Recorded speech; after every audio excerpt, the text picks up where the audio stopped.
क्या आप एक ऐसे कीड़े से मिलने से डरते हैं जो अपनी दम से सांस लेता है और शिकार को एक नीजे जैसी चोंच से मारता है? हाँ, मेरा यकीन करें, आपको डरना चाहिए। खामोश शिकारी वाटरास्कार पेनवाटर हेडबग घात लगाने के लिए बना है।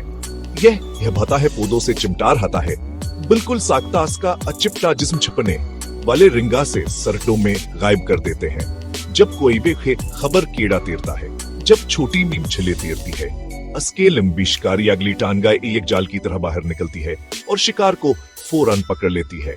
फिर एक सुई जीसी चूंच छेदती है, हाजमे के एंजाइम्स दाखिल करती है, माया रात के खाने को सूप में बदल देते हैं। सांसलीना हमारी तरह न है, कुछ हक सामा पनिप छली तरफा एक सांसलीने वाली ट्यूबर खती है, जैसे एक स्नोर कलता को पानी के अंदर रह सकें और इंतजार कर सकें।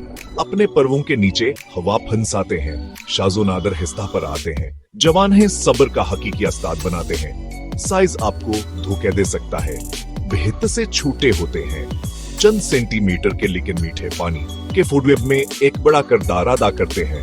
मच्छर के लार्वा दीगर कीड़े मछलियां पर नंदे छोटे शिकार के लिए खतरनाक, इंसानों के लिए बेजर्रा गर्चे पकड़ने पर चटकेल कर सकती है। अगली बार जब आप किसी तालाब में झांकें और एक लकड़ी जीसी पर छाई दिखें, इस कोन के नीचे एक मोसर छोटा शिकारी है जो बस पानी से बिल्कुल हम आहंग है, जिसे वह अपना घर कहता है। कदरत का मायकर वो कातिल, खामोश, साबर, शानदार, मजीद अजीब वो गरीब आबिश कारी चाहते हैं। फॉलो करें।